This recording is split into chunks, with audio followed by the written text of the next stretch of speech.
Hi hello 200 unit current ஃப்ரீயாக தரோன்னு சொன்னோம். தர முடியுமா? யோசிச்சு பாருங்கள். 200 யூனிட் கரண்ட்டு ஃப்ரீயாக தந்தால் எல்லா வீட்லேயும் யூஸ் பண்ணுவீங்க. சீமானண்ணன் சொன்ன மாதிரி நீங்கள் ஃப்ரீயாக தந்தால் வெளியே போனால் கரண்ட்டை ஆஃப் பண்ணிட்டு போவீங்களா? போக மாட்டியா. ஆன்லைன் ஃபேனை போட்டு வச்சுட்டு போயிடுவியா, எல்லா டிவியை போட்டு வச்சுட்டு போயிடுவியா, லைட்டை போட்டு வச்சுட்டு போயிடுவியா. அப்போ என்ன ஆகும்? எல்லாருக்கும் நாங்கள் 200 யூனிட் ஃப்ரீயாக கொடுத்து தான் ஆகணும். ஒரு வருஷத்தில் கரண்ட்டு தட்டுப்பாடாயிரும். அப்புறம் நாங்கள் எப்படி ரீல்ஸு போடுறது? ரீல்ஸு போட்டால் தான் எங்களுக்கு அரசியல், இல்லைன்னா முடிஞ்சு போகும். இது உங்களுக்கு தெரியாதா? தெரிஞ்சுக்கிடுங்க. பாருங்கள், இந்த வீடியோவை பாருங்கள். இதுதான் இனி தமிழ்நாட்டில் இதுதான் 5 வருஷம், வேறு வழியே கிடையாது.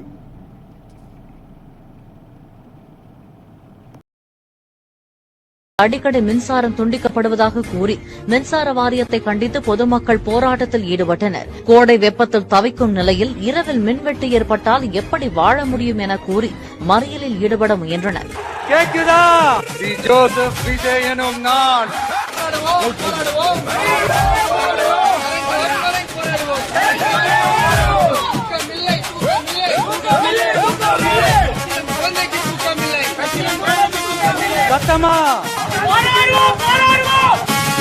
மாற்றம் போதுமா? இந்த மாற்றம் போதுமா? இனிமேல் தமிழ்நாட்டை காப்பதாருமா? மாற்றம் போதுமா? இந்த மாற்றம் போதுமா? இனிமேல் தமிழ்நாட்டை காப்பதாருமா? அரசியலே தெரியாத இன்ஃப்ளூயன்சர் புளுத்திகளே, சீரழியுது தமிழ்நாடு. இப்போ எங்க போனீங்க? ஒட்டு கேட்டு ரீல்ஸ் போட்ட அண்ணிலோட குஞ்சுகளே, சீரழியுது தமிழ்நாடு. இப்போ எங்க போனீங்க? சிஎம் தொகுதியிலே இப்போ கரண்ட் இல்லைன்னு மக்கள் நிறைய பேர் போராடிட்டு இருக்காங்க. அந்த வீடியோ தான் மேலே நீங்க பார்த்துட்டு. நான் கேட்டது, ஒவ்வொரு குடும்பத்திற்கும் மாதத்திற்கு 200 யூனிட்டுகள் கட்டணமில்லா மின்சாரம். ஆனா அவர் எனக்கு கொடுத்தது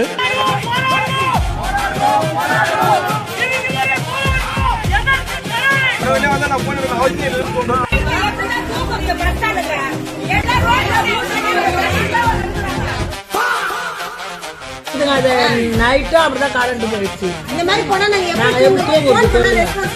காலையில இருந்து கரண்ட் இல்ல.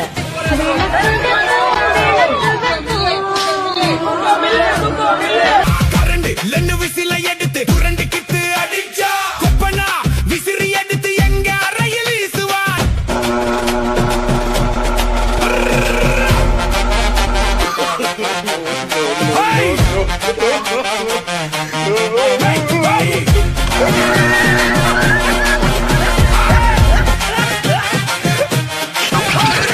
மாற்றம் போதுமா? இந்த மாற்றம் போதுமா? இனிமேல் தமிழ்நாட்டை காப்பதாருமா? மாற்றம் போதுமா? இந்த மாற்றம் போதுமா? இனிமேல் தமிழ்நாட்டை காப்பதாருமா? கரண்ட் வருமா வராதான்னு கரெக்டா சொல்லுங்க. காலையில எல்லாம் வேலைக்கு போவானாமா? ஈபிகாரனுக்கு போன் பண்றதே வேலை. நல்லா சென்னையில கரண்டே கிடையாது. 200 யூனிட் கட்டணமில்லா மின்சாரம். ஏதோ போனாலும் கரண்ட்ல இபிசி கால் பண்ணா நாட் ரீச்சபிள், சுவிட்ச் off, number does not exist. ஆட்சிக்கு வந்த அடுத்த நிமிஷம் இதெல்லாம் புடிங்கி விட்டுறீங்க. பார்த்து கரண்ட போட்டு விடுங்க. ஏரியா ஃபுல்லா எரிஞ்ச டிரான்ஸ்ஃபார்மர் எரியுது, எரிஞ்ச ஒயரே எரியுது, புடுங்கின ஒயரே புடுங்குது. அவன் 7000 8000 கரண்ட் போய் பே பண்றான். நாளைக்கு எத்தனை வாட்டி கரண்ட் கட் ஆகுது? எவ்வளவு நேரம் கட் ஆகுது? ஒரு நாளைக்கு 6-7 வாட்டி கரண்ட் போயிட்டே, நைட்டு சுத்தமா கரண்ட் கிடையாது. 10 வாட்டி கிட்ட போயிட்டே இருக்குது. நம்ம ஆட்சிக்கு வந்த அடுத்த நிமிஷம் என்ன செய்ய போறேன்னு சொல்றேன். நம்பர் 1, 200 யூனிட் கட்டணமில்லா மின்சாரம்.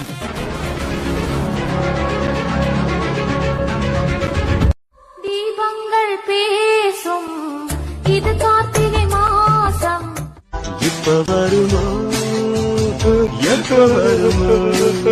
ஆட்சி எப்படி நடத்தணும் தெரியுமா? அட்லீஸ்ட் ஆட்சினா என்னன்னா தெரியுமாடா? என்னடா பொசிபிள் இப்படி கேட்டுட்டா? ஆட்சி நடத்துறதுன்னா என்னடா? ஃபீஸ் போடுறது. மாற்றம் வேணும் மாற்றம் வேணும்னு சொன்னாங்க. நல்ல மாற்றம்ப்பா. இப்படி ஒரு மாற்றத்தை தான் நான் எதிர்பார்த்துக்கிட்டு இருந்தேன். 1.5 லட்சம் ரூபாய் செலவு பண்ணி ஊர்ல இருந்து வந்து உங்களுக்கு ஓட்டு போட்டேன் பாத்தியா? நல்ல மாற்றம், சூப்பர். இப்படிதான் இருக்கணும். லாஸ்ட் 10 நாளா நல்லா விடியல், அருமையா இருக்கு, சூப்பரா இருக்கு. அது வந்து எதுக்குன்னா கரண்ட் இருந்துச்சுன்னா கரண்ட் செலவு அதிகமாக இருக்குதுன்னு சொல்லிட்டு அண்ணா வந்து கட் பண்ணி மக்களோட இதெல்லாம் செலவுகளை எல்லாம் குறைக்கிறார். பரவாயில்ல, நல்ல மாற்றம். ஓட்டு போட்டீங்க பாருங்க, ஓட்டு போட்ட இது கூட இன்னும் காயில நம்மலாம் ஓட்டு போட்டு நம்ம கவர்மெண்ட், இது நம்ம அண்ணாவோட கவர்மெண்ட் அப்படிங்கிறப்ப கரண்ட் போறது அப்படிங்கிறதுலாம் பிரச்சனையே கிடையாது, உங்களுக்கே தெரியும். ஸோ அண்ணா வந்து எப்பயும் நமக்கு சந்தோஷமா இருக்கும். அண்ணா கோட்டு போட்டுக்கிறாரு, அண்ணாக்கு கரண்ட் போகாம இருக்கணும், ஏன்னா அது கோட்டு போட்டா உள்ள வேகும். ஸோ மற்றபடி நமக்கு கரண்ட் போறதுலாம் பிரச்சனை இல்லை. தேங்க்யூ. பிளாஸ்ட்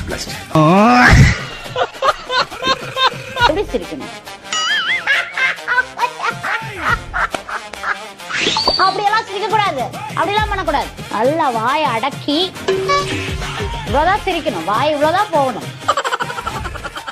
கைஸ், கரண்ட் போயிட்டு வந்துன்னு இருக்கு. எனக்கு தெரிஞ்சு நம்ம அண்ணன் தான் எங்கேயோ காயின் ஃபைட் போட்டுன்னு நினைக்கிறேன். சீக்கிரம் முடிங்கண்ணா.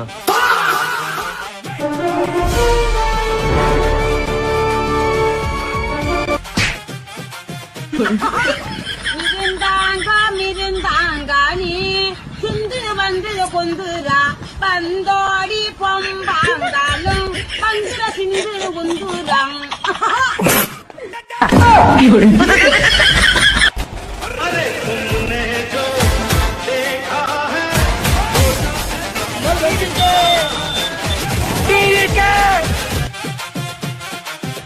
அட பாவிகளா, பெரிய கலாடி பிளான்ல இருக்காங்க.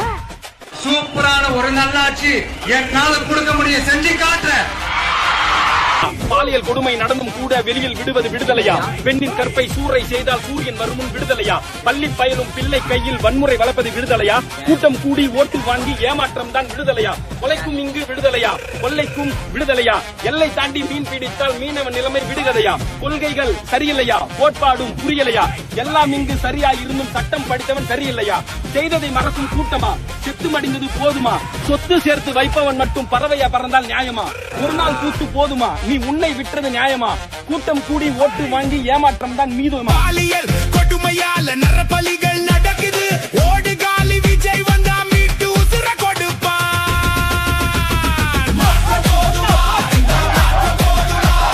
திரும்புகிற பக்கம் எல்லாம் நாட்டம் தானப்பா. இனிமேல் தமிழ்நாட்டை காப்பதாருமா? அவனை வேலையை விட்டுட்டு நாங்க என்ன நினைச்சுக்கிறீங்க? தமிழ்நாட்டு மக்கள் என்ன நினைச்சுக்கிறீங்க? பொதுமக்கள் என்ன நினைச்சுக்கிறீங்க? பெண்கள் எல்லாரும் இறைச்சவாய்ங்க கிடையாது. நாங்கள் எல்லாம் ஒண்ணு கொந்தடிச்சு போய் கிடக்குறோம். 10 மாசம் கருவுல சுமந்து பேசாத வழி யாருக்கு தெரியும்? யாருக்கு தெரியும்? எங்க குழந்தைங்களுக்கு ஒண்ணு நடந்துச்சுன்னா விடவே மாட்டோம். அதுக்குதான் உங்களை திறமையான ஆளுன்னு சொல்லி ஹீரோன்னு நினைச்சு உங்களை கொண்டு வந்திருக்கிறோம். நாங்க நீங்க படத்தில் காமிக்கிற மாதிரி எல்லாம் இங்க காமிக்கணும். அதுக்குதான் எங்களுக்கு இது வேணும்.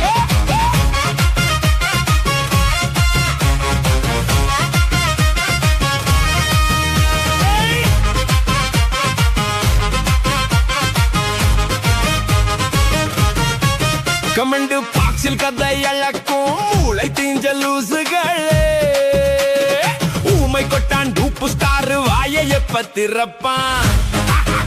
கொளத்தூர்ல கையாட்டுன மப்பு ஏத்தி மங்கூசு. மக்கள் எல்லாம் போராட எங்க போய் தொலைஞ்சா? அண்டாவட்டு பசங்க எல்லாம் மாமூலு கேக்குறான். நில் குஞ்சுகள் பொத்திக்கின்னு வேடிக்கை பாக்குறான். எக்கச்சக்க பிரச்சனைங்க. போற பக்கம் வந்து லஞ்சம் லாவண்யம் சொல்லி அட்டூழியம் பண்ணிட்டு இருக்காங்க. என்ன பண்ணிருக்காங்க அப்படின்னு சொல்லி பாத்தீங்கன்னா, வேலூர் மாவட்டத்தில் இருக்க ஒரு செங்கல் சூளைக்கு போய் தாவைக்காவினர் வந்து போயிருக்காங்க. அங்க போய் எங்க இருக்க உரிமையாளர் எல்லாம் மிரட்டி வந்து இனிமேல் லஞ்சம் எங்களுக்கு தான் கொடுக்கணும், எங்களுக்கு மாமூல் கொடுங்க அப்படின்னு சொல்லி போய் கேட்டுருக்காங்க. மாசம் ஆனா மாமூல் கரெக்டா வந்துடணும் அப்படி இப்படின்னு சொல்லி ஆஹா ஓஹோ இனிமேல் நாங்க தான் ஆட்சியில் அப்படின்னு சொல்லி மிரட்டி இருக்கிறாங்க.